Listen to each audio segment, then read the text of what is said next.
Bonjour à tous et bienvenue à ce webinaire 1 heure pour comprendre et agir. On va attendre un petit peu que tout le monde se connecte. On a 240 inscrits, donc le temps que tout le monde puisse arriver. Et puis on va démarrer.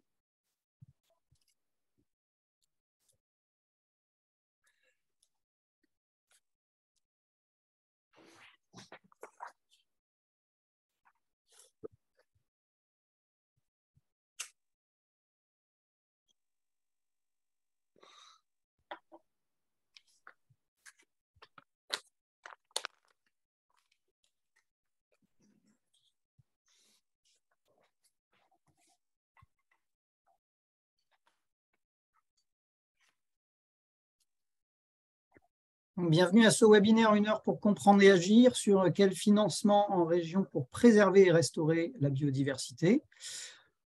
Alors, c'est un webinaire 1 heure un petit peu particulier parce que compte tenu de la nombre d'informations qu'on a à vous transmettre, on va sans doute dépasser l'heure dans ce webinaire 1 heure pour comprendre et agir et aller plutôt sur 1 heure et demie.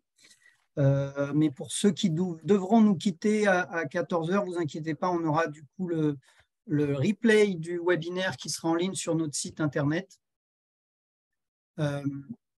Voilà, donc on laisse tranquillement les gens arriver pour démarrer ce webinaire. Juste comme d'habitude, pour ceux qui commencent, je pense, à avoir l'habitude de nos webinaires, pour poser vos questions après les présentations, vous aurez la possibilité d'utiliser le module Q&R qui est en bas de votre écran sur Zoom. Et comme je l'indiquais, donc les présentations et l'enregistrement du webinaire seront sur notre site internet dans la rubrique S'inspirer et se former, où on retrouve l'ensemble de nos webinaires.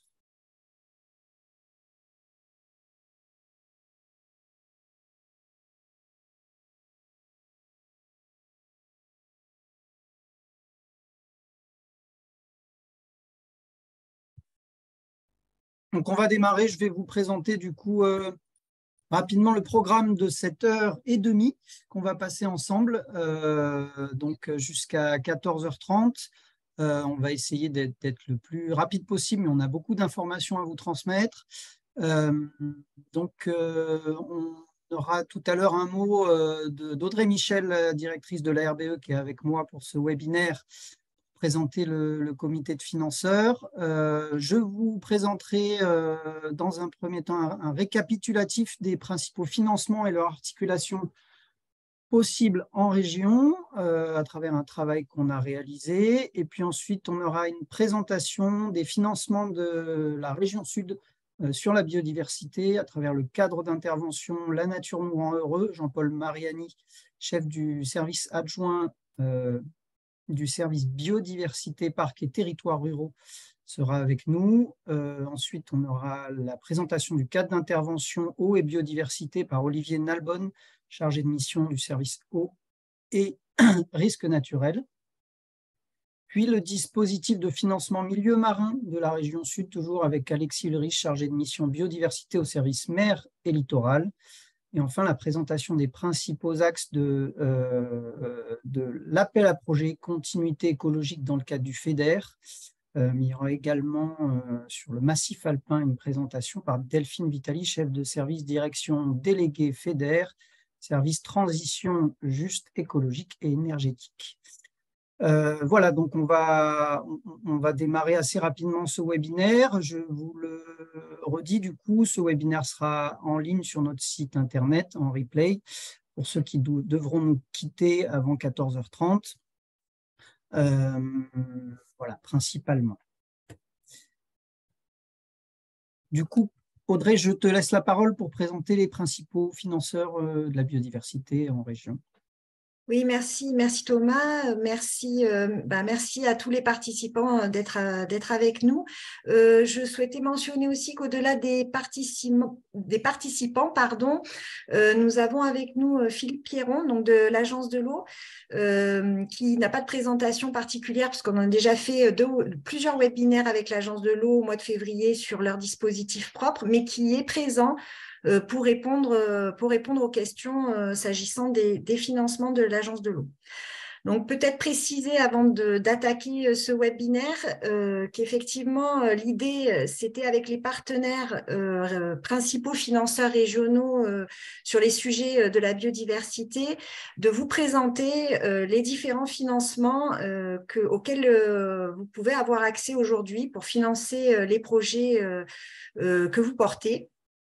Donc, les principaux financeurs régionaux sont la région Sud, l'Agence de l'eau, l'Office français de la biodiversité et l'Adréal pour l'État. Bien sûr, il y a d'autres financeurs, mais aujourd'hui, c'est ces financeurs-là qui vous proposent ce webinaire. Il y a une dynamique toute particulière dans notre région en termes d'optimisation, je dirais, des financements en matière de préservation de la biodiversité, puisqu'il y a un comité de financeurs qui s'est mis en place depuis fin 2019, qui réunit en fait ces quatre partenaires. Ce comité permet en fait de nous réunir régulièrement et de permettre d'une part d'avoir une meilleure lisibilité sur les financements dédiés à la biodiversité, de partager en fait les différents dispositifs pour articuler, je dirais, en tout cas avoir connaissance des dates de lancement, des critères qui sont attribués, des thématiques qui sont financées, des résultats qu'on a sur les dispositifs de financement. Il y a aussi une logique de démultiplier les soutiens aux projets en combinant les financements. Et d'avoir aussi une analyse croisée des dispositifs pour les améliorer, pour les enrichir. Et bien évidemment, d'étudier aussi les besoins qui remontent du terrain par les différents porteurs de projets, qu'ils soient collectivités, associations, entreprises, pour là aussi venir enrichir, orienter les dispositifs. Donc, c'est un atout important d'avoir ce comité de financeurs sur ces sujets-là émergents. Et c'est dans ce cadre-là que l'on a toute cette information, alors qu'il passe via l'agence qui représente ce collectif, qui permet en fait de vraiment diffuser l'information sur tous les dispositifs. Voilà, donc je vais laisser la parole à Thomas, qui, avec l'ensemble des partenaires, a fait un tableau récapitulatif un peu des financements en cours qui peuvent être actionnés sur les différentes thématiques. Bien sûr, l'idée, ce n'est pas de rentrer dans chacun des financements sur sa présentation en tout cas, mais d'avoir une synthèse, une vision un peu panoramique.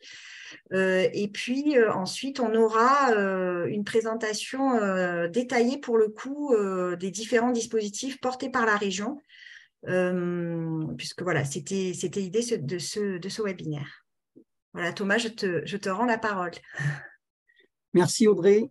Du coup, pour la suite, effectivement, l'idée, c'est avant de rentrer dans les présentations des dispositifs de la région, et c'était de vous présenter un peu ce travail de synthèse qu'on a pu ce tableau et qui vous permettra du coup d'accéder à différents liens et sur chacune des aides pour avoir plus de précision sur le périmètre qu'elle recouvre et les différents critères de ces aides. Donc aujourd'hui, les principaux dispositifs que vous pouvez retrouver en région pour financer vos actions en lien avec la préservation, la restauration de la biodiversité, c'est les appels à projets de l'Agence de l'eau ou de l'Office français de la biodiversité. C'est le cadre d'intervention et les appels à projets de la région Sud, que ce soit son service biodiversité ou le service eau et milieux aquatiques. Également, cette année, je pense que vous avez tous suivi un peu l'actualité sur le fonds vert du ministère de la Transition écologique et de la cohésion des territoires, sur lequel il y a différents axes qui permettent de financer des actions pour préserver et restaurer la biodiversité. Et puis également les financements européens qui peuvent être une piste aussi pour des projets un peu d'envergure sur ces actions-là et ce type d'actions. Il y a également d'autres types de financements possibles auprès de fondations privées, etc. Mais là, on ne l'abordera pas forcément aujourd'hui. Et l'ensemble de ces dispositifs permettent du coup de financer différents sujets sur le thème de la biodiversité. Donc, on les a regroupés, en tout cas, on a souhaité faire une présentation par thème que vous retrouverez ensuite dans le tableau qu'on vous enverra du coup après ce webinaire. Donc, un des premiers thèmes, c'est l'amélioration de la connaissance et on retrouve du coup l'appel à projet de l'Office français de la biodiversité avec les atlas de la biodiversité communale. Donc, on est aujourd'hui au 7e appel à projet de l'Office français de la biodiversité sur ce sujet, donc qui permet de financer auprès des collectivités des diagnostics et des synthèses de la connaissance sur les territoires, des inventaires naturalistes pour aller vers la déclinaison de plans d'action biodiversité dans ces territoires. Donc là, l'appel à projet concernant la classe de la biodiversité communale en 2023 se clôture le 23 mars, donc c'est très prochainement. Mais on espère que l'année prochaine, il y aura à nouveau un appel à projet sur les atlas de la biodiversité communale. Et puis ensuite, c'est les dispositifs de la région. Mais là, c'est les présentations de la région par la suite qui permettront de rentrer plus dans le détail. Autre axe d'un thème d'intervention possible, c'est la restauration des continuités écologiques et des habitats. Et là, on retrouve du coup des appels à projets comme l'appel à projet eau et biodiversité de l'Agence de l'eau qui se clôture le 30 avril et ce qui permet de restaurer et de travailler sur tout ce qui est continuité écologique le long des cours d'eau, ce qu'on appelle la trame turquoise. C'est-à-dire c'est toutes les espèces inféodées et qui utilisent le cours d'eau et les milieux aquatiques, sur les zones humides également, sur alors une spécificité cette année peut-être par rapport à cet appel à projet, c'est la possibilité d'intervenir sur la trame noire aussi, puisqu'on sait qu'il y a un impact important de la pollution lumineuse sur les cours d'eau. Voilà, donc là-dessus, on a un webinaire qui a été organisé et qui est disponible sur notre site internet pour avoir plus d'informations sur cet appel à projet. Sur la restauration des continuités écologiques et des habitats, on a également l'axe 3 du Fonds vert sur l'accompagnement à la mise en œuvre de la stratégie nationale biodiversité. Là aussi, on a réalisé un webinaire sur ce sujet donc, qui est disponible sur notre site internet. Et là, concernant le Fonds vert, c'est tout au long de l'année 2023 que vous pouvez déposer vos projets sur le site Aide Territoire. Mais à la fin de ma présentation, il y aura les liens vers ces ressources pour vous permettre d'accéder, de rentrer plus dans le détail sur ces aides. Et puis ensuite, différentes aides de la région. Peut-être très rapidement, Olivier Nalbon en parlera tout à l'heure, mais la plantation d'arbres en bord de rivière qui se clôture le 31 mars. Donc, il y a aussi une possibilité d'intervenir sur la restauration des habitats et des continuités écologiques. Autre sujet possible de financement, c'est la protection, la préservation des espèces et des habitats. Bien sûr, on retrouve sur ce thème-là les dispositifs financiers précédents, puisque souvent, quand on intervient sur la restauration des continuités écologiques et des habitats, on intervient aussi sur les espèces et sur leurs habitats. Donc, on retrouve du coup l'appel à projet eau et biodiversité de l'Agence de l'eau, le Fonds vert et ensuite des spécificités peut-être au niveau des aides de la région, mais qui seront présentées tout à l'heure dans les présentations de la région. Autre sujet possible qui peuvent être financés par des aides du coup en région, c'est la réduction des pressions sur la biodiversité. Alors sur la pollution lumineuse, on a notamment dans le cadre du Fonds vert l'axe 1, rénovation des parcs de luminaires et d'éclairage public, qui permet de financer aussi bien des études, des diagnostics trame noire, avec un objectif quand même dans cet axe 1 de diminuer le nombre de points lumineux sur la collectivité et sur la commune qui souhaite se saisir de ce fonds vert et de l'axe 1 en termes de financement. Donc il y a une partie effectivement étude trame noire qui est possible dans ce cadre-là. Sur la lutte contre les espèces exotiques envahissantes, l'axe 3 du Fonds vert sur l'accompagnement à la mise en œuvre de la stratégie nationale biodiversité permet d'intervenir sur ce type d'action. Également, des aides de la région sont possibles dans le cadre de son cadre d'intervention. Sur la réduction des macro-déchets, on retrouve le Fonds vert avec l'accompagnement à la mise en œuvre de la stratégie nationale biodiversité qui permet ce type d'intervention et également le dispositif port propre et port propre actif en biodiversité de la région. Donc, ça fait partie des thèmes qui peuvent être intégrés dans ces dispositifs-là.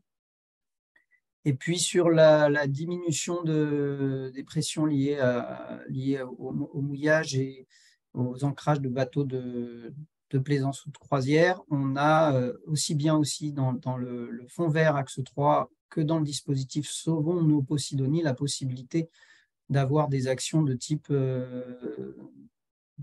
ancrage écologique dans ces dispositifs. Donc, sur le fond vert, encore une fois, vous avez un webinaire sur notre site internet que vous pouvez retrouver et qui permet de présenter cet axe. Voilà.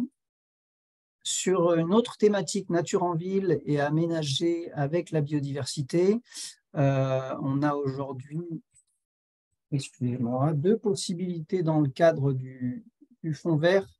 Alors, on retrouve, parce que c'est une autre façon de rentrer dans ce sujet-là, la rénovation des parcs de luminaires et d'éclairage public, mais également l'axe 2 sur le fond vert, sur la renaturation des villes et des villages, qui permet du coup d'intervenir sur la désimperméabilisation des sols, la végétalisation. Et pour information, le 17 mars, c'est organisé par le ministère de la Transition écologique et de la cohésion des territoires, un webinaire d'information sur cet axe 2 du Fonds vert, sur le site Aide Territoire. Voilà, vous aurez les éléments en fin de diaporama et je pourrais éventuellement vous mettre le lien dans le fil de discussion concernant ce webinaire. Et puis le cadre d'intervention de la région sur Nature ta ville, mais qui vous sera présenté tout à l'heure. Et puis un dernier thème d'intervention important qu'on retrouve un peu dans la plupart des dispositifs et d'autres dispositifs qui sont plus centrés sur cet axe-là, la sensibilisation et l'éducation à l'environnement.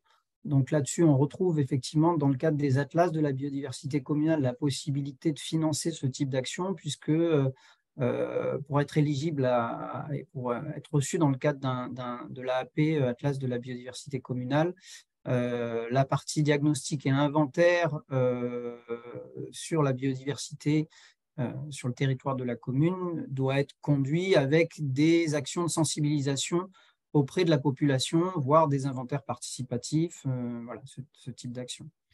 Et ensuite, un certain nombre de dispositifs qui comprend en leur sein, même si ce n'est pas l'entrée principale, des actions de sensibilisation et d'éducation à l'environnement. Voilà. C'est de façon très synthétique, mais parce qu'on n'a pas forcément beaucoup de temps, ça vous permet d'avoir le diaporama un peu de toutes les aides aujourd'hui qui existent en région.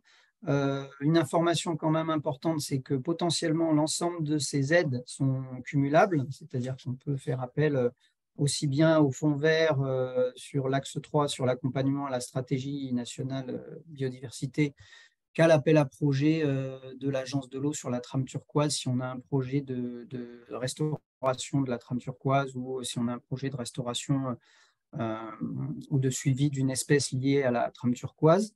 Voilà, donc potentiellement, suivant les thèmes, l'ensemble de ces aides sont cumulables.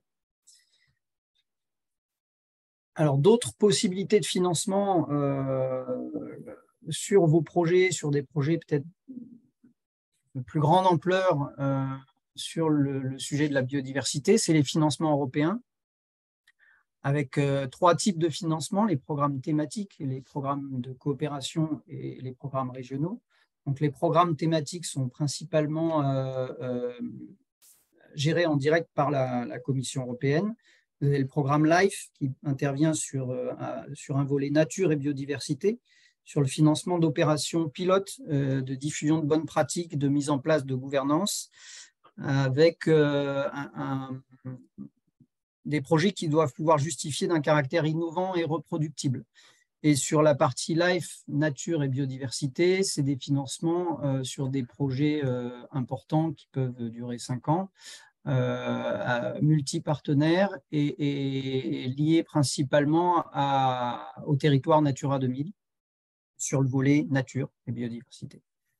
Il y a d'autres volets dans le cadre de ce programme LIFE, mais je ne rentrerai pas dans le détail aujourd'hui. Et puis les programmes Horizon Europe qui permettent de financer des programmes européens pour la recherche et l'innovation. Donc là, c'est des il y a plusieurs thèmes sur ce volet-là, mais en tout cas, les thèmes qui concernent plus la biodiversité, c'est le terme ressources naturelles, agriculture et environnement. C'est des projets avec des multi-acteurs qui doivent nécessiter le montage de consortia et avec au moins 3 États membres de l'Union européenne, donc des projets assez importants. Les programmes de coopération, Euromed, Maritimo, Alcotra, Alpine Space, sur lequel on a pour Euromed les 14 pays de la rive nord de la Méditerranée qui sont concernés et les projets doivent contribuer à la transition vers une société climatique neutre et résiliente. Donc il y a la possibilité dans le cadre de ces projets de coopération, hein, bien sûr. Donc ça veut dire que c'est des projets à monter avec plusieurs pays. Maritimo qui est sur le territoire France-Italie, la façade méditerranéenne. Le programme Alcotra sur la partie transfrontalière France-Italie, dont l'objet c'est de répondre aux défis environnementaux et de préserver la biodiversité dans ces axes qui concernent plus spécifiquement le volet biodiversité. Et enfin, Alpine Space sur le massif alpin et le territoire alpin qui concerne du coup les 5 États membres de l'Union européenne concernés par la partie alpine. Avec en priorité une région alpine écologique qui est résiliente face au changement climatique. Donc là aussi, des possibilités de financement. Et puis les programmes régionaux qui vous seront présentés par la suite par les services de la région qui gèrent ces financements-là. Donc le FEDER Adaptation au changement climatique et le FEDER Volet interrégional Massif des Alpes. Juste pour vous informer que fin mai, début juin, aura lieu une journée en présentiel sur les fonds européens pour l'environnement organisée par la région et la RBE. On reviendra vers vous pour vous donner plus d'informations sur la date et bien entendu sur le programme de cette journée. Et enfin, un site ressource sur ce volet-là qui a été créé par la région, europe.maregionsud.fr, qui vous permet d'avoir toutes les informations sur les programmes européens et les appels à projets lancés en région. Voilà, donc pour terminer, comme je vous le disais, quelques sites ressources et des endroits sur la toile où vous pouvez retrouver des informations concernant les aides et les financements en région pour préserver et restaurer la biodiversité. Donc, on a sur notre site internet une rubrique spécifique financer et s'engager sur lequel vous retrouvez les différents appels à projets ou cadres d'intervention qui vont vous être présentés aujourd'hui. Vous retrouvez également les replays des webinaires dont je vous ai parlé sur l'appel à projet de la région Sud sur la plantation d'arbres en bord de rivière, sur le webinaire d'information sur l'appel à projet de l'Agence de l'eau, eau et biodiversité 2023 et sur l'axe 3 du Fonds vert, accompagnement de la stratégie nationale biodiversité 2030. Donc, je vous transmettrai cette présentation, bien sûr, et vous pourrez du coup accéder directement au lien via la présentation. Ensuite, pour les aides nationales, vous pouvez aller sur le portail Aide Territoire qui recense l'ensemble des aides au niveau national sur l'ensemble des thématiques pour le coup, mais il y a des filtres possibles pour retrouver la thématique biodiversité dans ces aides. Et comme je vous indiquais, donc un webinaire sur l'axe qui concerne la renaturation des villes et des villages le 17 mars, que vous pouvez retrouver sur le site Aide Territoire. Et puis, comme je viens de vous le dire sur la diapo précédente, les aides de l'Europe en région sur le site internet europe.maregionsud.fr. Voilà pour ce panorama rapide un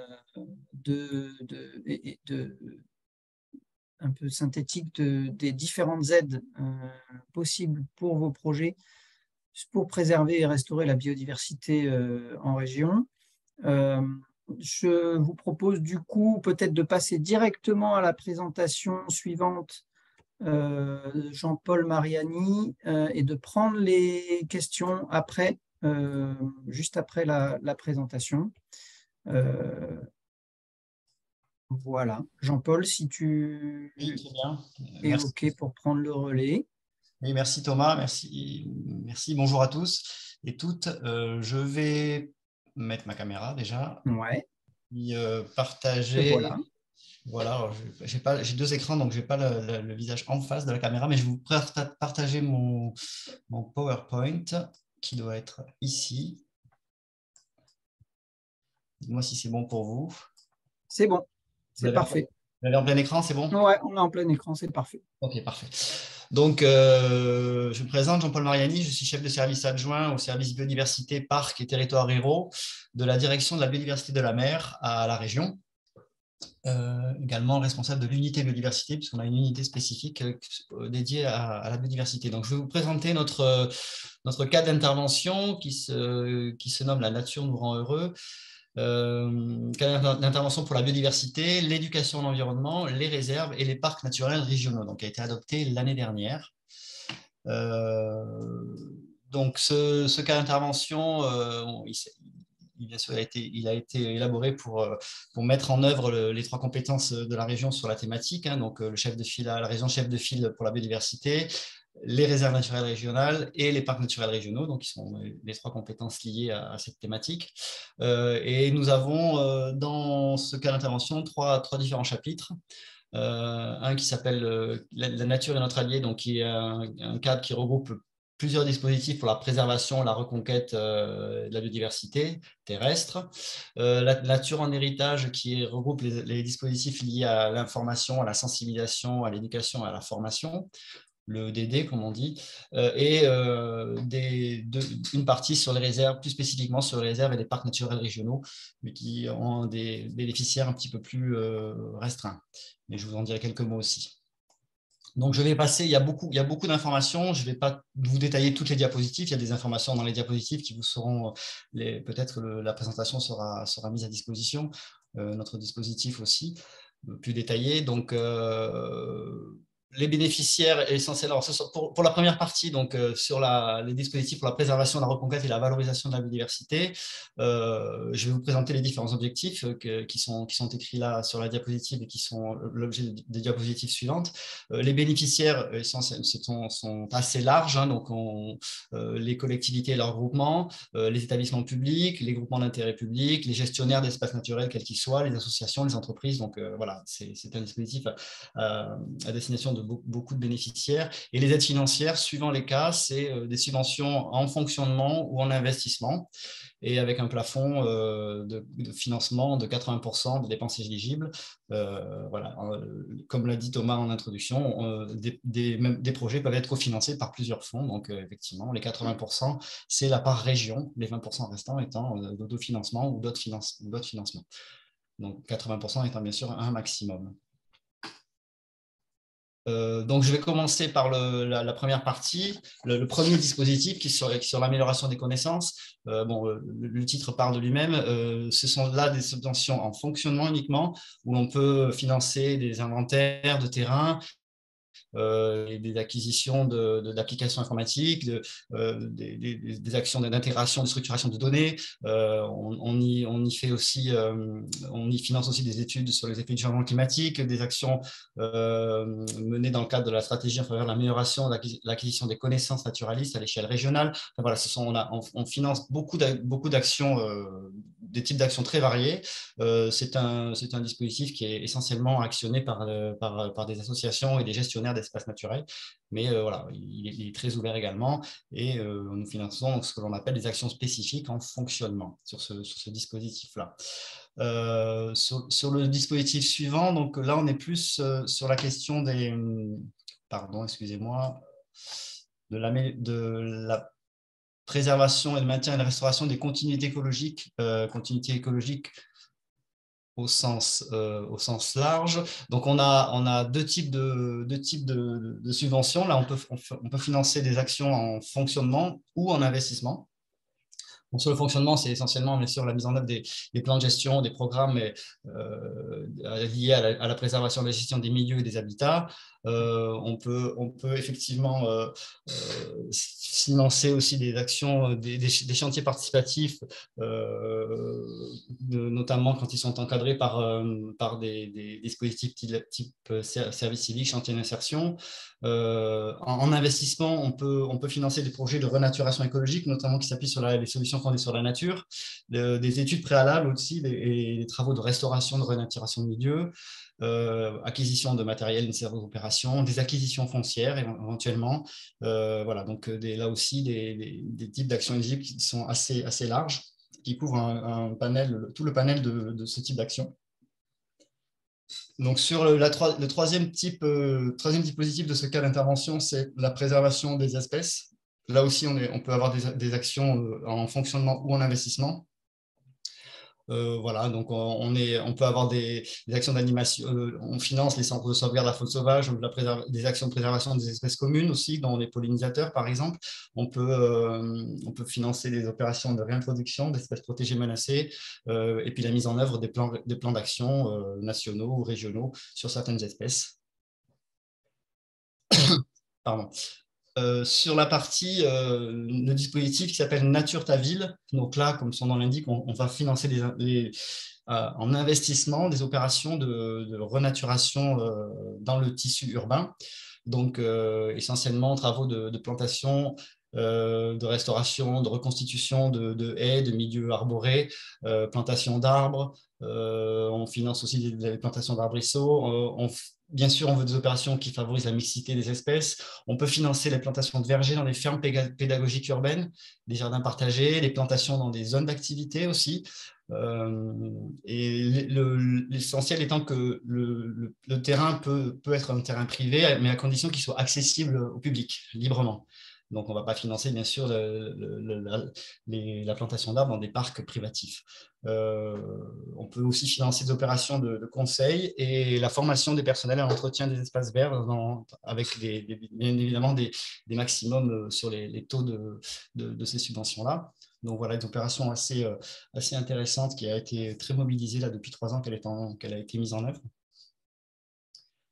On a commencé à développer des financements aussi un petit peu nouveaux pour nous, à destination plus spécifiquement des acteurs économiques. Donc, bien sûr, on travaille depuis quelques années déjà avec la filière biomimétisme, qui est une petite filière, évidemment, mais on peut financer des études sur l'interaction entre biodiversité et économie, qui favorisent le développement, la structuration de filières, de réseaux d'acteurs, des études sur les services écosystémiques, le génie écologique, les solutions fondées sur la nature, etc. On peut aussi financer l'animation de réseaux d'acteurs sur la thématique biodiversité et économie. Voilà, donc c'est des sujets qui sont un petit peu nouveaux pour nous. On a encore peu de dossiers sur cette thématique, mais c'est quelque chose qui est en train de se développer et que l'on souhaite aussi accompagner au niveau du service et de la région. Autre thématique aussi un peu nouvelle, la question du lien entre nature et santé.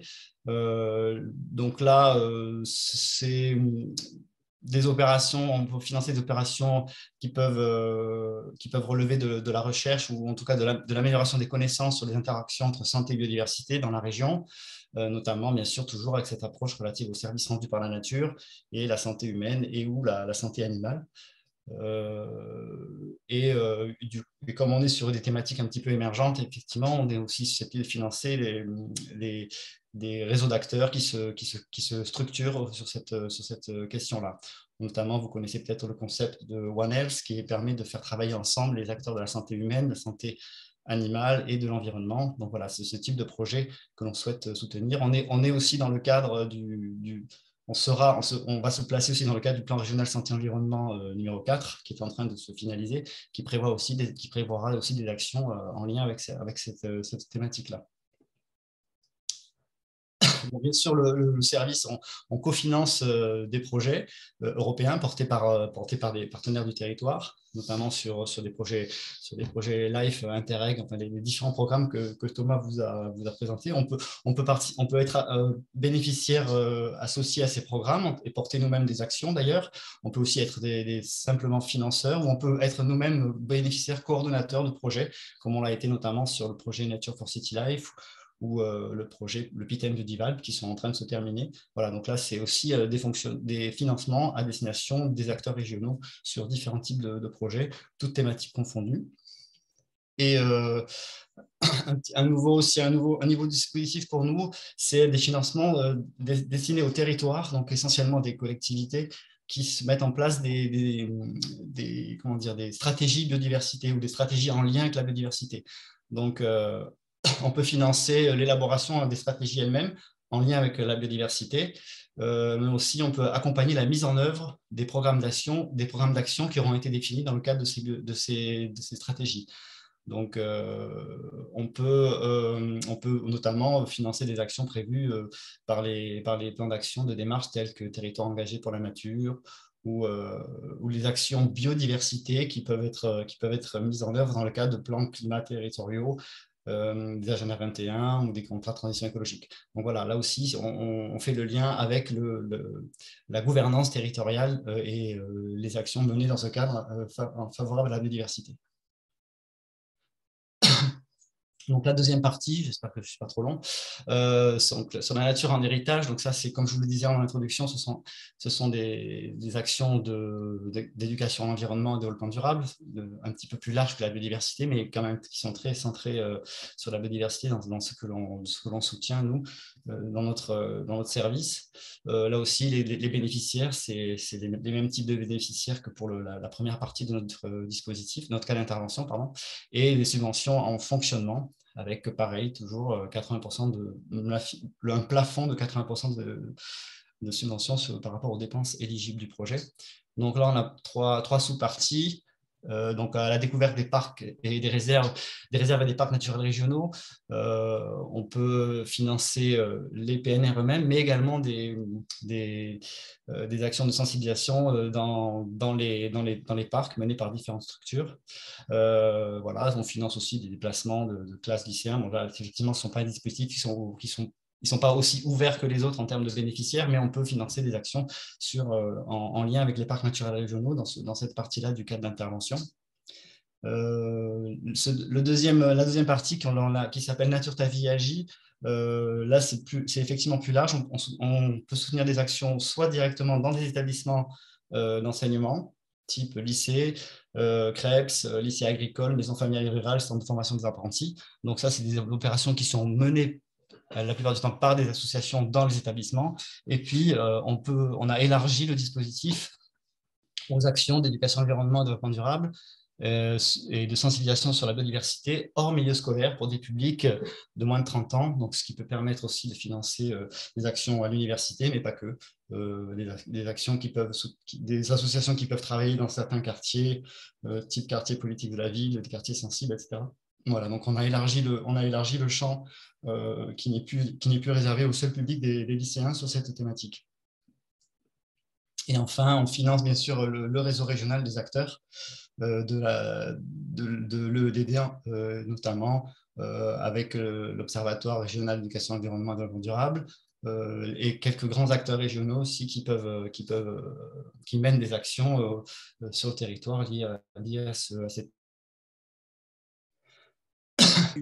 Voilà, la troisième partie, donc là je vais aller assez vite parce que effectivement c'est dans la thématique de diversité, mais c'est comment dire, un dispositif qui est vraiment ciblé sur les parcs et les réserves naturelles régionales. Alors sur les parcs naturels régionaux, bien évidemment, on finance la création, le renouvellement et la gestion des PNR. Donc là, quand c'est renouvellement et gestion, c'est uniquement les syndicats mixtes qui sont destinataires, qui sont bénéficiaires. Par contre, quand on est dans des phases de création, il n'y a pas des créations qui se font très souvent. Il y en a un actuellement qui est en projet. On peut financer d'autres bénéficiaires que les syndicats mixtes. Pour les réserves naturelles régionales, c'est également...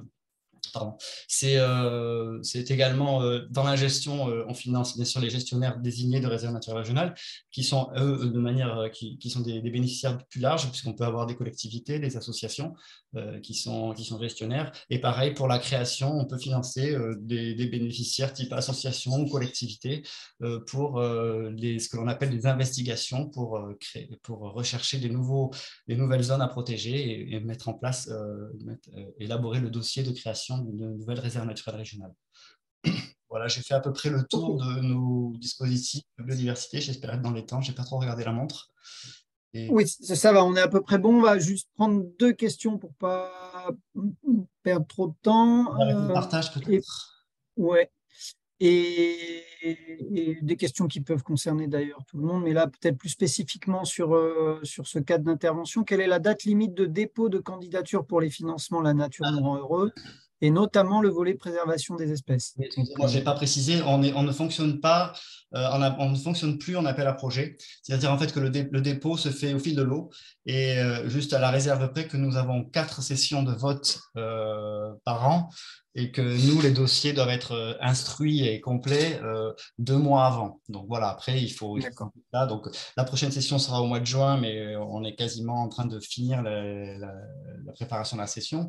Et la session d'octobre, j'ai dit 4 sessions, mais il y en a 3 effectivement où on vote vraiment les dossiers de subvention, c'est-à-dire mars, juin et octobre. Voilà. Mais vous pouvez déposer les dossiers au fil de l'eau et en fonction de leur complétude et de leur instruction, ils sont mis à la session suivante.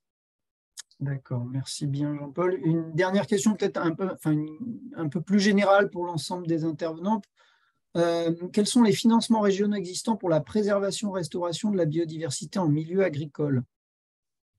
Ah ben, nos financements sont possibles aussi. Bien évidemment, ça dépendra de qui est le bénéficiaire. Vous savez qu'en termes d'aide agricole, les choses sont très cadrées, mais on peut financer des actions relatives à la biodiversité en milieu agricole. Alors, je ne parle pas de la biodiversité, comment dire, des espèces cultivées.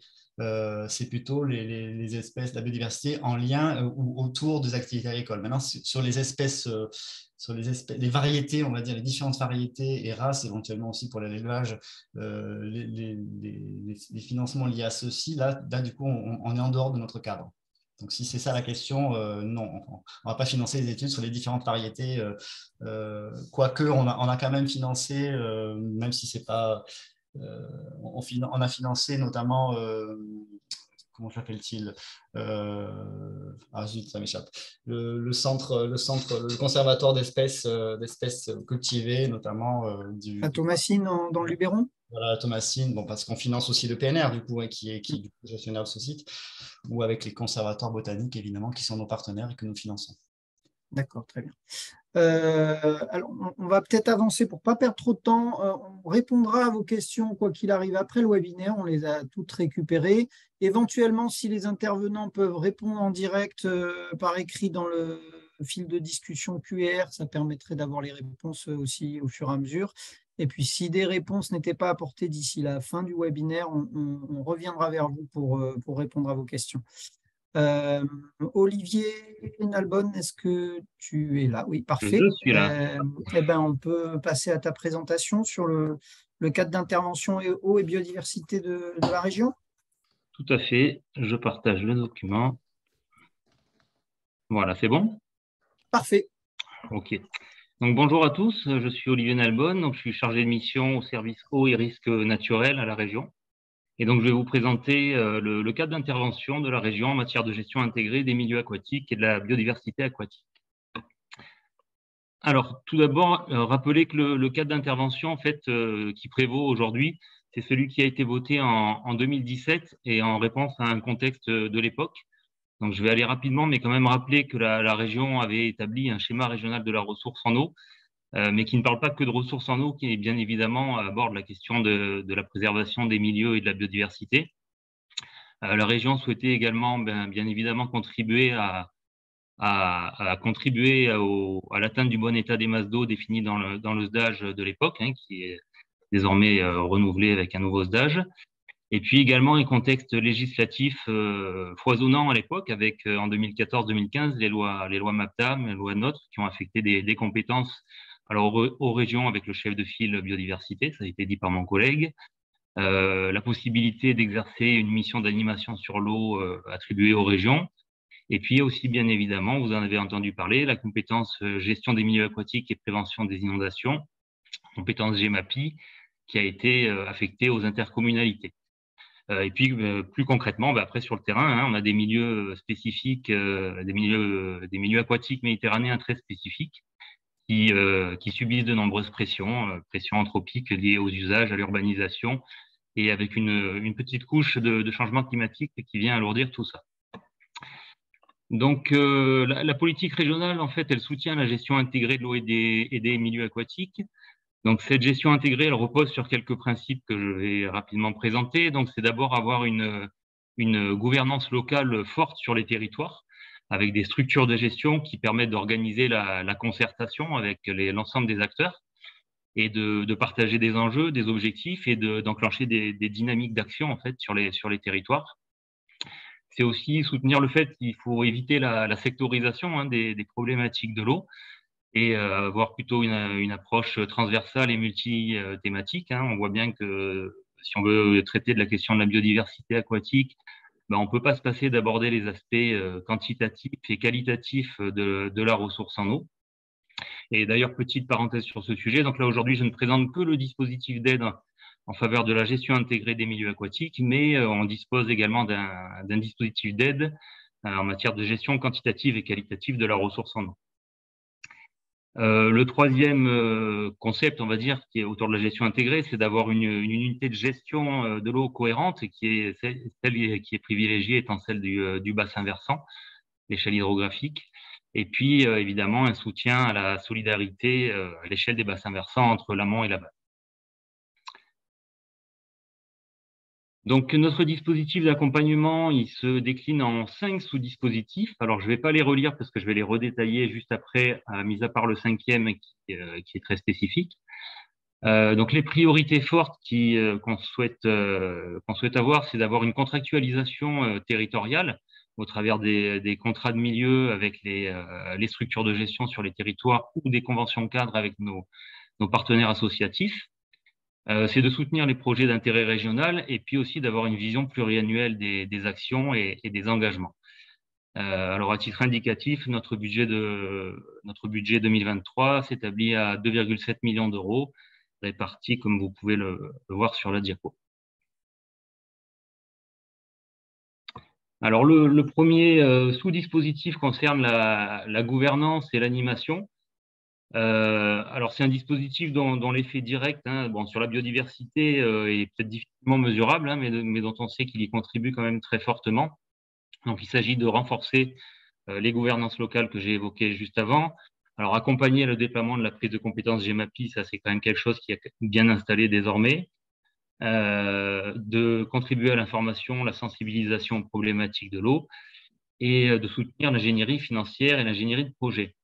Donc concrètement, en termes d'actions soutenues, on va accompagner l'élaboration des outils de programmation sur la gestion intégrée que sont les contrats de milieu, donc les contrats de rivière, contrats de baie, contrats de delta par exemple, et les schémas d'aménagement et de gestion des eaux, les SAGE.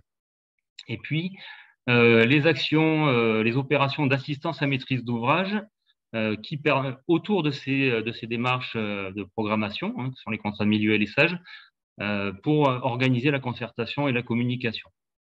On peut également soutenir les opérations d'assistance à maîtrise d'ouvrage en ingénierie de projet financière, notamment pour accompagner les structures qui se lancent dans des projets, un accompagnement spécifique. Le deuxième volet de notre intervention concerne la connaissance, la recherche et l'expertise technique, avec des objectifs d'accroître et de diffuser la connaissance sur les milieux et les espèces, de favoriser l'innovation et de renforcer les partenariats avec les associations de portée régionale. Donc, les opérations qui sont soutenues sont les outils de connaissance et les actions de recherche et les études et actions d'animation dans le cadre de conventions partenariales. Donc, on va retrouver dans ce dispositif, par exemple, l'accompagnement à des études faunistiques, floristiques, des inventaires, des études hydrobiologiques, des actions de recherche sur l'impact du changement climatique également sur les milieux aquatiques. Le troisième dispositif, sous-dispositif d'aide, qui est assez central et structurant en fait dans notre cadre d'intervention, il concerne la restauration physique et morphologique en lien avec la réduction de l'aléa inondation, avec pour objectif de mettre en œuvre un plan de reconquête des cours d'eau et de leur fonctionnalité au travers de la promotion de la restauration morphologique des cours d'eau et au travers de l'entretien et surtout de la restauration des ripisylves. Donc concrètement, là aussi, les actions soutenues sont celles visant la restauration de la continuité écologique, piscicole et sédimentaire, en particulier les interventions qui peuvent être faites sur les seuils transversaux dans les cours d'eau, les actions en matière de gestion sédimentaire, en termes d'élargissement du lit, d'écorcetage du lit pour retrouver des espaces de bon fonctionnement, des espaces de liberté au cours d'eau, des actions sur les profils en long, pour retrouver des profils en long des cours d'eau, sur la diversification des habitats, là aussi pour retrouver des habitats plus propices à certaines espèces, certains peuplements.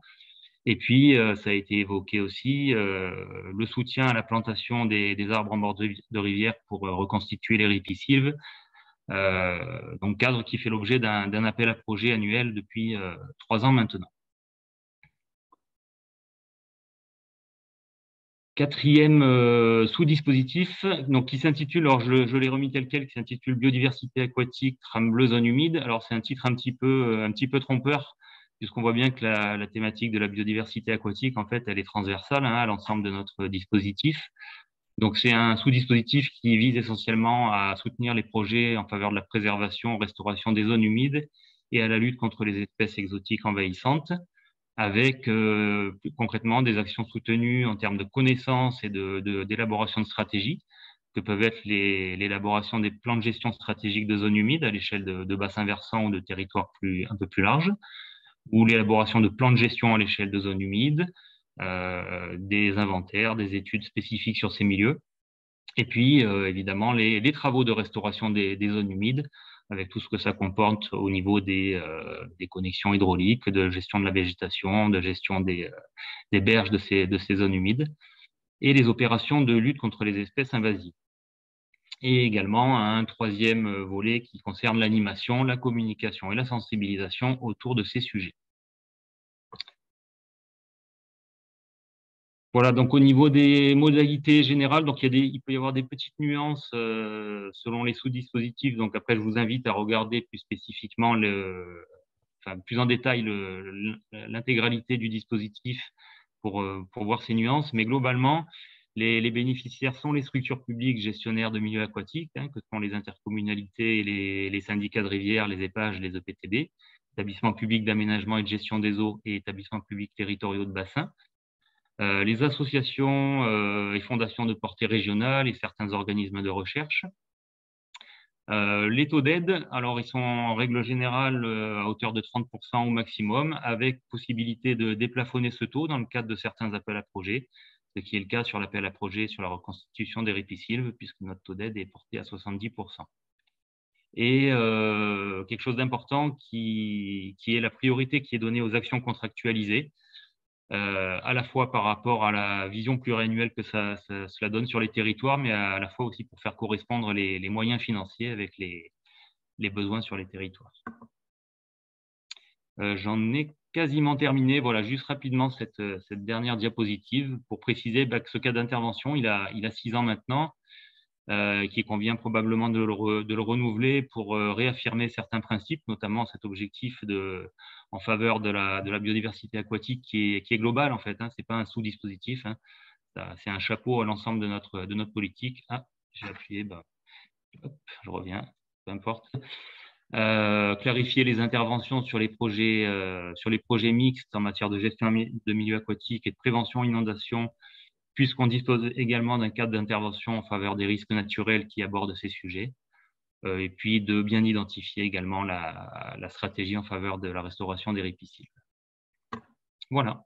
Merci bien Olivier pour ta présentation. On a une question sur le fil là.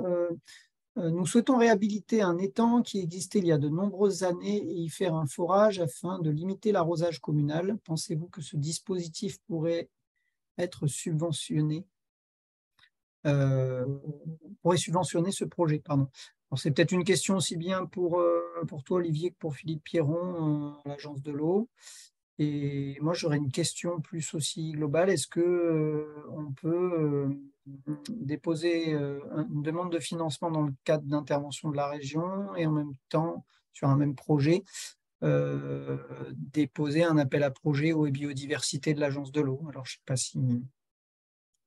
Donc, peut-être pour la première question déjà, nous souhaitons réhabiliter un étang qui existait il y a de nombreuses années et y faire un forage afin de limiter l'arrosage communal. Pensez-vous que ce dispositif pourrait subventionner ce projet? Alors, le forage en tant que tel, non, ne sera pas financé par ce dispositif. Après, il y a des questions réglementaires auprès des services de l'État pour avoir l'autorisation de mettre en place un forage. Après, il peut y avoir un accompagnement éventuellement sur les études qui permettent peut-être de qualifier aussi l'état des eaux souterraines, voir si les nappes sont en capacité à subvenir aux besoins. Mais en tout cas, le dispositif là ne permettrait pas de financer un forage. D'accord. Philippe, peut-être un complément sur cette question En fait, il faudra avoir un tout petit peu plus de précision, et notamment, est-ce que l'utilisation de cette ressource d'eau superficielle va permettre de soulager l'utilisation d'une ressource qui est dite aujourd'hui déficitaire?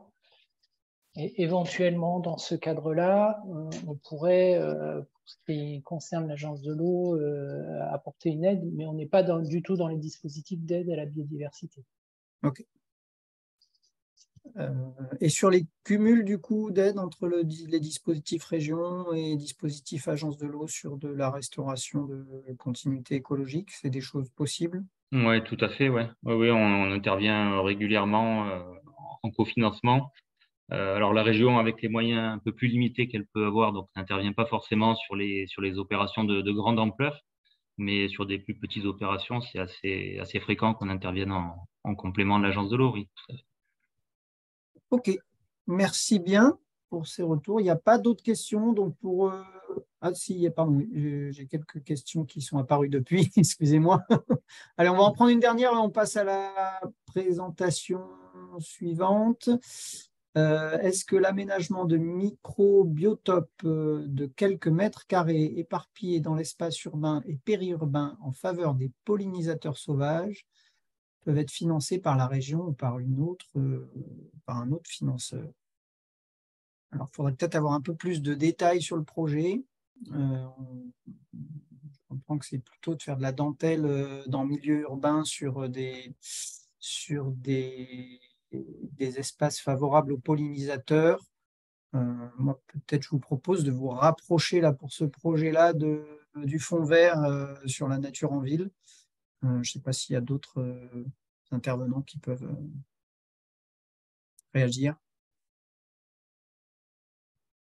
Mais a priori, ce serait plutôt de ce côté-là qu'il faudrait regarder. Donc, le 17 mars, il y a un webinaire sur le fond vert sur l'axe 2 qui concerne la nature en ville qui pourra peut-être vous renseigner sur votre projet. On passe à la présentation suivante. Du coup, Alexis Ulrich, chargé de mission biodiversité, service mer littoral, sur le dispositif de financement. Bonjour à tous. Alors, je partage. Ouais. Caméra aussi, mais. Ouais, mais j'ai des petits soucis de caméra et D'accord, je ok. m'excuse. Tout à fait, mais la connexion n'est pas terrible, effectivement. Donc, ouais. vous n'avez pas la. Vous voyez l'écran là? Ouais, parfait. En plein écran, okay, c'est donc parfait. effectivement, donc Alexis Ulrich, moi je suis chargé de mission biodiversité marine au service mer et littoral, donc la direction de la biodiversité de la mer à la région. Donc moi je vais vous présenter un certain nombre de dispositifs qui sont mis en œuvre sur la thématique de la préservation du milieu marin de manière générale. Donc pour commencer, en fait, voilà, dire que les actions de la région s'inscrivent très majoritairement dans le cadre du plan climat. Donc là, je vous ai mis sur ma présentation qui pourra être partagée par la suite des liens hypertextes qui envoient directement sur Internet dédié. Ce plan climat littoral, qui a un axe spécifiquement consacré à la mer, avec une quinzaine d'actions qui sont directement mises en œuvre au travers de dispositifs d'intervention du service mer et littoral. Donc là, on va insister sur certains d'entre eux qui ont une entrée biodiversité, préservation du milieu prégnante, étant entendu que, évidemment, les interventions de la région sur le milieu marin sont évidemment plus larges, avec des enjeux marins et littoraux qui touchent à des problématiques très diverses, particulièrement importantes pour une région maritime comme la nôtre, en termes d'aménagement, de transition écologique, de tourisme, de formation, de recherche, et j'en passe. Alors, comment je fais? Oh, il y a un petit souci pour faire. Voilà. Alors, le premier dispositif sur lequel on va s'arrêter, c'est celui qui touche aux actions en direction des ports de plaisance. Donc, c'est un type d'action que la région a développé maintenant depuis une bonne vingtaine d'années, autour notamment de la certification port propre, qui a été mis en place à partir de 2008 et qui est une certification européenne. Donc, ce dispositif, il s'insère dans une démarche plus globale, les deux étant complètement indissociables, qui est celle de la charte des ports de plaisance et de pêche. Cette charte, c'est un cadre partenarial pour développer des actions entre les acteurs de la vie portuaire, en partant du principe que les ports, qui sont des outils, des pôles essentiels à l'aménagement et au développement du territoire, peuvent et doivent aussi être des plateformes dédiées à la préservation de l'environnement et à l'éducation au développement durable de la mer et du littoral. Donc le dispositif port propre, il s'insère très directement dans ce cadre-là, même s'il ne le résume pas à lui seul.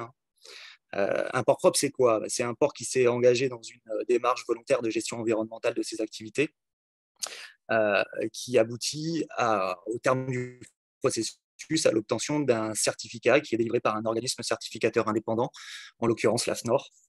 Donc pour les accompagner dans cette démarche, la région, mais là on n'intervient pas seul, il y a aussi des interventions de l'Agence de l'eau, de l'ADEME, de la DREAL. On apporte des financements. Alors, en ce qui concerne la région, on est toujours sur des taux d'intervention qui restent les mêmes, quel que soit le type d'opération soutenue. Donc, on est à 20% du coût total des projets, avec un plafond à 150 000 € par projet. Et donc, on peut accompagner en phase amont des études diagnostiques, mais aussi accompagner tout type de travaux qui concernent notamment la réduction des rejets à la mer. Alors très typiquement, ça va être des travaux de mise en norme, des aires de carénage, des stations d'avitaillement, un travail aussi sur les sanitaires. On peut aussi intervenir sur des opérations de désimperméabilisation des parkings. Et puis, on intervient aussi sur des équipements relatifs à la gestion des déchets, avec la mise en place de points propres, de points de tri. Et puis, de manière assez emblématique aussi, sur des opérations de restauration écologique, avec en particulier la mise en place de nurseries artificielles pour les espèces marines, donc dans les enceintes portuaires.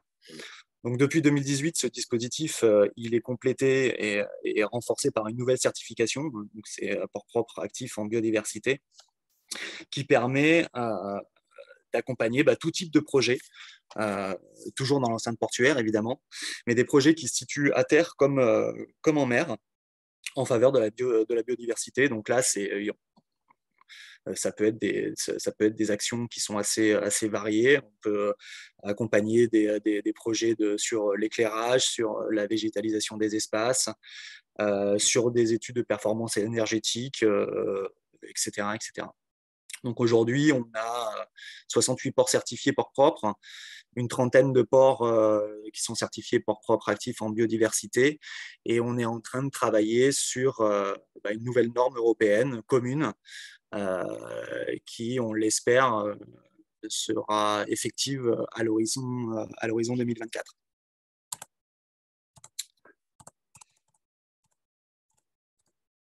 Alors, l'autre dispositif qui structure les interventions du service mer, c'est le dispositif Sauvons nos Posidonie, qui a été adopté en 2020 et qui regroupe autour de 4 axes différents la majorité des actions hors zone portuaire qu'on peut accompagner au service mer et littoral. Donc, le premier volet, c'est le volet connaissance. Donc là, on va financer des études sur les espèces, sur les habitats, sur le fonctionnement des écosystèmes marins et littoraux, en amont des politiques de protection du milieu et pour optimiser les mesures de gestion. Ce sont des études qui doivent véritablement servir d'outils d'aide à la décision dans le cadre de mesures de conservation, de gestion des usages ou d'opérations d'aménagement côtier. Donc, on intervient à hauteur de 40% du coût total, sans forcément de plafond. Et là, on n'est pas dans le cadre d'appel à projet. On est sur des opérations spécifiques qui sont déposées au fil de l'eau. Le deuxième axe très important, c'est l'axe mouillage écologique. Donc ça, c'est un axe vraiment qui concentre les interventions et qui constitue une priorité partagée à l'échelle de la façade, puisque on s'inscrit dans le cadre de la mise en œuvre du document stratégique de façade et de son plan d'action, qui est piloté par l'État. Et dans ce cadre-là, notamment dans la mise en œuvre de la stratégie méditerranéenne de gestion des mouillages. Donc dans ce cadre-là, nous, on peut intervenir sur les études en amont, les études de faisabilité, d'opportunité, à hauteur de 80% du coût total, et sur les investissements, c'est-à-dire l'acquisition et la pose des lignes de mouillage à 40% du coût total, avec un plafond par projet à 200 000 euros. Donc là, on fonctionne de deux manières, c'est-à-dire qu'on peut accompagner des dossiers qui sont déposés au fil de l'eau, mais on intervient aussi toujours dans un cadre partenarial au travers d'appels à projets qui ne sont pas forcément réguliers, mais il y en a déjà eu plusieurs. Donc, un vient de se clôturer là, il y a quelques semaines, avec tous les acteurs institutionnels qui interviennent sur cette thématique-là, dans le cadre du DSF, donc toujours pilotage État avec la DIRM et la préfecture maritime, mais aussi avec des interventions de l'agence de l'eau et de l'OFB en particulier. Le troisième axe, c'est un axe qui est dédié à l'adaptation au changement climatique. Donc, c'est aussi un autre axe important de l'intervention de la région, du service mer en particulier, et qui se développe depuis quelques années autour de la problématique de l'érosion du littoral, et plus particulièrement de l'érosion des plages. Donc là, le soutien régional, il prend différentes formes, donc en direction des collectivités dans leur pratique de gestion, afin de les aider à mettre en œuvre des méthodes souples et ou innovantes de gestion du trait de côte. Donc on a un appel à projet annuel qui est dédié à cette thématique pour accompagner des opérations d'aménagement innovants et exemplaires sur le littoral. Et l'accompagnement de la région, il peut aussi prendre la forme d'un soutien de sites pilotes, de sites engagés dans le maintien des banquettes de posidonie sur leur plage. Voilà, des communes qui seraient désireuses de faire évoluer leurs pratiques en la matière. Et pour travailler à l'appropriation en fait, de ces enjeux par l'ensemble des acteurs concernés. Donc, on finance à la fois sur la partie études à hauteur de 80% du coût total, sans plafond déterminé en amont. Et puis, sur les opérations d'investissement, on intervient à 50% du coût total avec un plafond par opération à 200 000 euros. Le dernier axe, c'est un axe sensibilisation des publics. Donc, c'est un axe qui est déjà bien structuré, qui nous permet en fait d'accompagner avec autour de différents dispositifs. Peut-être le plus connu, c'est le dispositif Calypso à destination des lycéens. Donc, c'est un dispositif qui se fait en partenariat avec les deux rectorats d'Aix-Marseille et de Nice. Et c'est un dispositif qui permet de mettre en place dans les lycées des projets, des séquences pédagogiques sur la problématique de la gestion de la mer et du littoral.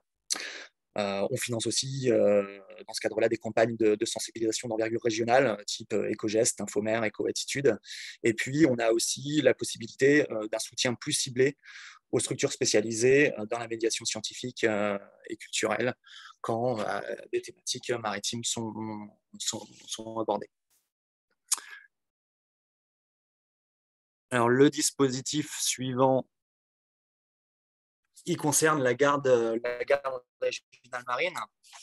Alors, c'est un dispositif qui est tout nouveau, puisqu'il a été adopté fin 2022 par la région. Et c'est un dispositif donc, au bénéfice des structures gestionnaires d'aires marines protégées, quel que soit leur statut ou leur nature, et qui vient soutenir financièrement en fait, le recrutement de personnel saisonnier sur la période estivale. Donc, on est parti d'un besoin qui a été exprimé par les gestionnaires eux-mêmes, hein, d'une plus forte présence sur les plans d'eau en période de forte fréquentation, pardon, et à des fins notamment de surveillance, de suivi de la fréquentation et de sensibilisation. Donc, ce dispositif-là, il a la particularité de s'inscrire dans le cadre de la programmation 2021-2027 du FEAMPA. Le FEAMPA, c'est un fonds structurel, le Fonds européen pour les affaires maritimes, la pêche et l'aquaculture. Avec une prise en charge un peu particulière hein, dans ce cadre-là, puisqu'on est sur un financement à 100%. Donc 100%, là on entend 100% d'aide publique, avec une répartition donc, de l'Europe à travers le FEAMPA de 70% et de la région de 30%. Donc là, on fonctionne sur appel à projet annuel. Donc le premier appel à projet, il a été ouvert le 15 février et il se clôture le 3 avril. Donc vous avez le lien là sur la présentation qui renvoie directement sur le site Europe en région sur l'onglet appel à projet. Voilà, j'espère que je n'ai pas été trop rapide, mais je suis prêt à répondre aux questions éventuelles. Dernier, pardon, les contacts région. Je vous ai mis dans ma présentation les contacts des agents du service maire, donc Dominique Jardinet, le chef de service, moi-même sur toutes les thématiques un peu transversales, biodiversité, et sur la problématique plus spécifiquement ciblée sur les ports, mon collègue Gilles Georgetti. Et sur le trait de côte, voilà, on est en cours de recrutement. Voilà, j'ai terminé pour mon présentation. Merci beaucoup, Alexis, pour cette présentation. Je pense qu'elle était très claire. S'il y a des questions sur le milieu marin, n'hésitez pas. Pour le moment, j'en ai pas forcément. Peut-on avoir les contacts des autres chefs de projet, s'il vous plaît? Il faudrait préciser la question sur le service milieu mer.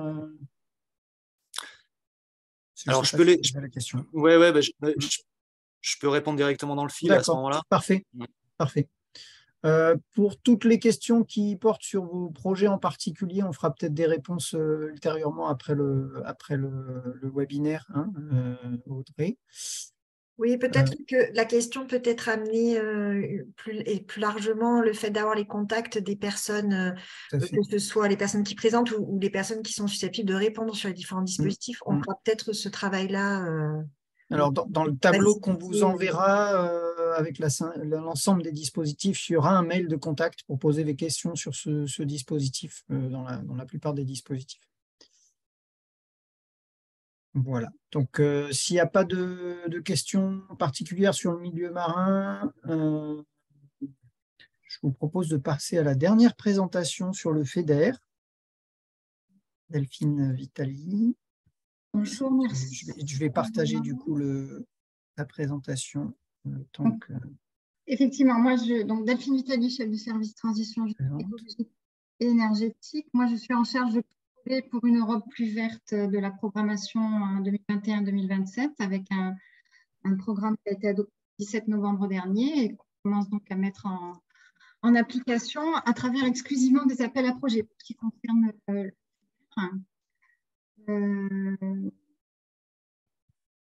on y vient. Juste le temps qu'il s'ouvre. Donc, nous, au niveau du service, on gère, alors j'ai commencé à répondre à un certain nombre de questions là dans le chat, on gère effectivement toute la partie OS2, donc Europe verte, qui comporte notamment la thématique adaptation au changement climatique, préservation de la biodiversité dont je vais vous parler aujourd'hui. Et sur cet OS, on a aussi tout ce qui concerne l'économie circulaire, la sobriété énergétique et le développement des énergies renouvelables. Et tout ceci porte effectivement sur la totalité du territoire régional. Je vais vous parler aussi après, je vais faire une présentation qui a été préparée par mes collègues exclusivement sur le massif. Et donc là, dans le cadre de la CIMA, on a ce que vous connaissiez précédemment sous exemple, le POIA qui est devenu la priorité 5 du programme FEDER. Le POIA est intégré désormais au FEDER en tant que tel, c'est plus un programme à part. Et puis au niveau de mon service, c'est un autre service piloté par Gwenaëlle Coignard, par les coordonnées dans la présentation. Et puis au niveau de mon service, on a une transition juste. Il n'y a pas de volet de biodiversité en tant que tel, même si l'enjeu est de développer des projets de transition économique avec préservation de la biodiversité. Et là, on travaille exclusivement, effectivement, sur le territoire des Bouches-du-Rhône. Alors, concernant le... Je vais y arriver. Hein. Voilà, on va faire ça. La présentation, effectivement. Peut-être couper ta caméra parce que ça saccade un peu. Ça saccade. Allez, je coupe la caméra. Est-ce que ça va mieux? C'est vrai que j'ai des problèmes. On a... Vous allez m'entendre. Est-ce qu'on voit la présentation? On voit juste le... On ne voit pas la présentation, mais en tout cas pas moi. D'accord. Je vais le refaire, alors excusez-moi. En tout cas, par rapport à ce qui a été présenté tout à l'heure, nous, effectivement, au titre du FEDER, on est un service de la région, mais on est vraiment autorité de gestion, donc on a des dispositifs spécifiques qui peuvent tout à fait être cumulables avec des dispositifs ou d'autres partenaires. Autant, donc, si c'est sur les mêmes dépenses, on proratise et on essaie d'optimiser l'intervention FEDER. Nous, on a des impossibilités de c'est ça, mais reviens en arrière sur les slides. Voilà, on a des impossibilités de financement des projets qui cumulent et du plan de relance et du FEDER, parce que le plan de relance national est lui-même alimenté par des fonds européens. En revanche, on peut avoir un cumul de subventions entre le fonds vert et les...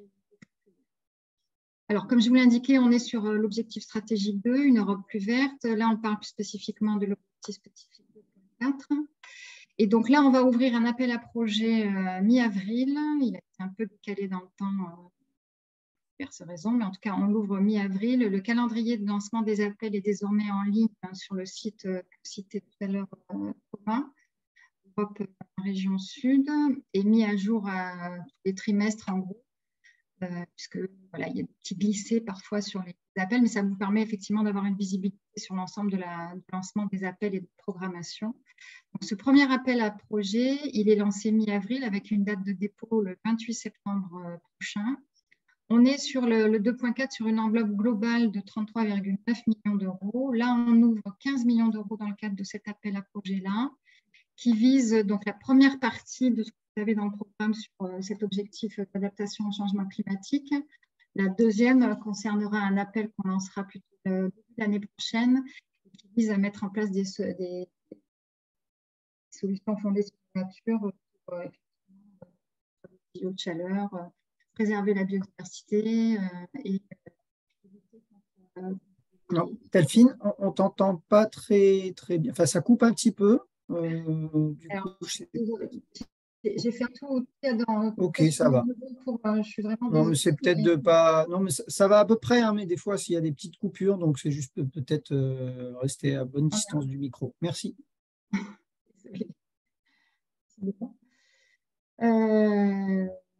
Donc, dans le cadre de cet appel à projet-là spécifiquement, on vise trois objectifs particuliers: la restauration des corridors écologiques, la mise en transparence d'infrastructures et autres obstacles à la circulation, qui est à peu près les deux éléments qu'on avait déjà dans l'appel à projet de la programmation 4.1. Et une nouveauté qu'il y a dans cet appel à projet par rapport à la précédente programmation, c'est la question de la réduction de la pression d'usage et des nuisances sur les espèces et les habitats. Vous travaillez notamment sur la gestion de fréquentation dans les espaces naturels. Vous regarderez le détail dans l'appel à projet concernant les voilà, on souhaite aussi accompagner cette dynamique-là. On a des critères d'exclusion pour cet appel à projet FEDER, notamment en compte des actions relevant de compensatoires. Et en fait, on se positionne en complément d'un certain nombre d'éléments que vont présenter les collègues sur les dispositifs régionaux. On ne prend pas les études, si ce n'est les études de maîtrise d'œuvre, en fait. Donc, ni les études, ni les campagnes d'acquisition de données, tout ceci étant effectivement plutôt appréhendé par les dispositifs présentés précédemment. Et nous, on vient plus spécifiquement sur l'investissement, c'est-à-dire dans l'étape suivante. Les remarques pour autant, donc on n'a pas obligation sur le premier appel à projet d'aller exclusivement sur des solutions fondées sur la nature, mais elles seront valorisées le cas échéant dans la sélection des projets. Vous savez, on affiche d'ailleurs les critères de sélection dans la projet, celui qu'on va lancer. Vous pouvez aussi, un mot localisé en zone Natura 2000 seront aussi bonifiés dans le cadre de la notation. Et puis, on priorise les actions sur les 19 secteurs du SRCE, SRADET. Et puis, de la question de la trame bleue. Sur la slide suivante, donc au niveau des dépenses éligibles, donc on prend, comme je l'indiquais, tout ce qui concerne les dépenses d'investissement. Je serai en très bon détail. Tout ce qui concerne aussi les prestations externes sont éligibles. On prend en fait les prestations de suivi écologique, les études de maîtrise d'œuvre, comme je l'indiquais, et tout ce qui est études intégrées au marché de travaux. Et puis, donc ça, c'est des coûts directs.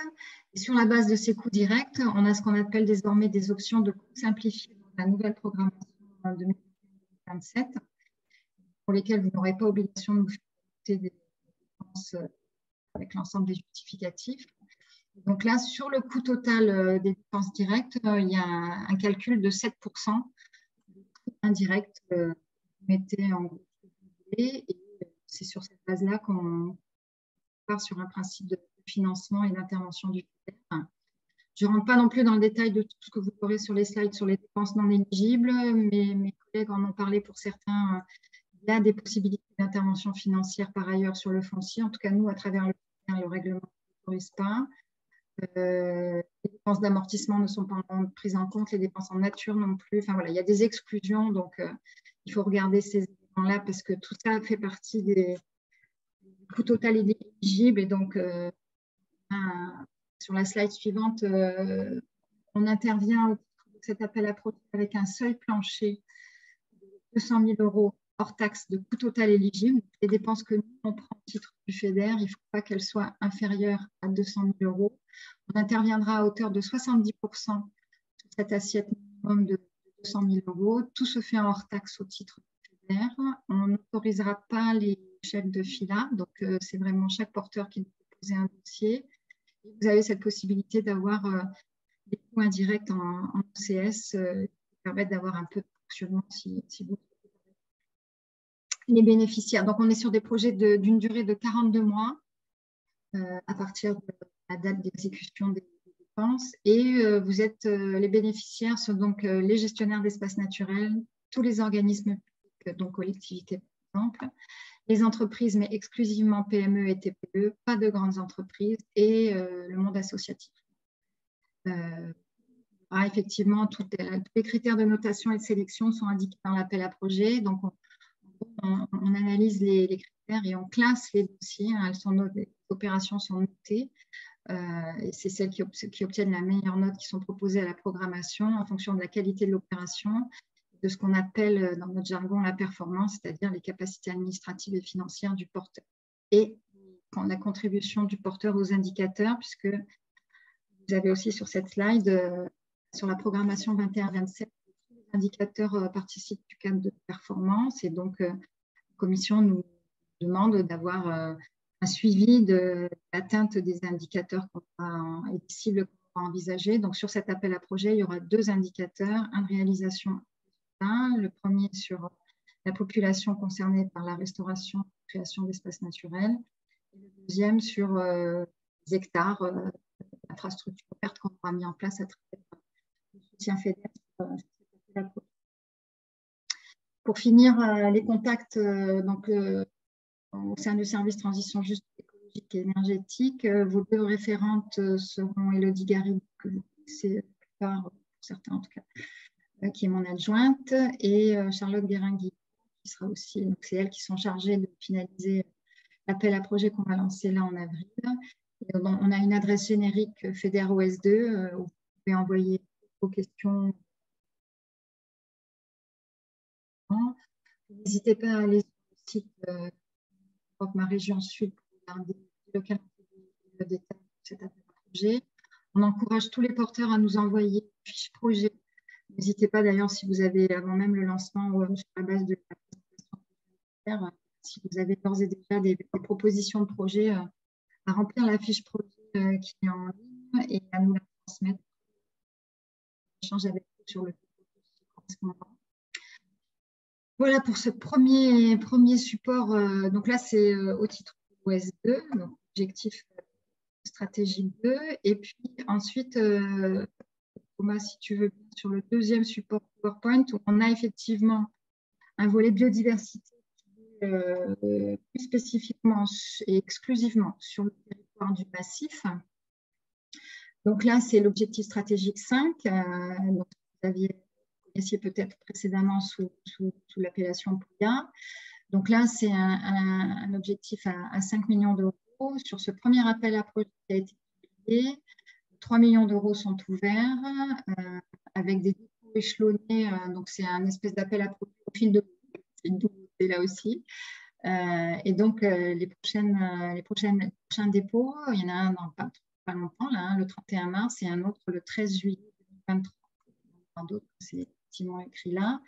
On est sur des enjeux liés à l'approche interrégionale, hein, donc on est sur le massif alpin et Auvergne-Rhône-Alpes et Provence-Alpes-Côte d'Azur. Là, pareil, hein, on vise les priorités de la CIMA, mention régionale du massif des Alpes. Sur cet appel à projet à hauteur de 3 millions d'euros, il y a donc deux volets. Un premier sur la connaissance, les connaissances et les savoirs, donc qui des projets sur l'observation et les démarches de structuration et de valorisation des connaissances. Toujours pareil, avec des applications sur des à l'échelle du massif. Et puis, il y a un deuxième volet qui porte plus spécifiquement sur la préservation et la restauration. Donc là, on est sur l'acquisition, mais sur les investissements. Donc là, on est complémentaire par rapport à ce qu'on fait nous dans le cadre de notre appel à projet FEDER classique, même si voilà, il y a les spécificités liées aux priorités du massif sur ce qui concerne la restauration des continuités écologiques et des écosystèmes alpins, et surtout ce qui concerne les mesures de protection et conservation des habitats, toujours pareil, en lien avec les priorités définies sur le massif. La slide suivante, pareil, c'est de présenter ça de façon globale. Donc là, vous avez possibilité de voir un chiffre. Vous avez un seul plancher de 40 000 € de filière. Par rapport à ce qu'on a mis dans notre appel, on était à 200 000 € de total éligible à 70%, c'est-à-dire une opération à minimum 280 €. Là, vous êtes à 40 000 € de filière. 600 000 € seuil plafond sur la mesure 1 et 800 000 € plafond sur la mesure 2, avec un taux de cofinancement entre 50 et 60% selon la mesure, et avec un principe aussi de vérification. Il y a aussi des amplifiés pour vous permettre là aussi d'avoir des possibilités d'inclure la RH notamment. Et contrairement pareil au FEDER où on n'a pas d'avance sur le massif, vous avez une possibilité d'avance à hauteur de 30% de la subvention. Et sur justificatif et demande du porteur, bien évidemment. Le principe de notation est le même que sur le premier appel que je vous ai présenté entre la qualité et puis la performance du projet. Les bénéficiaires, là, sont les gestionnaires d'espaces naturels, les collectivités territoriales, les entreprises publiques locales, les établissements publics.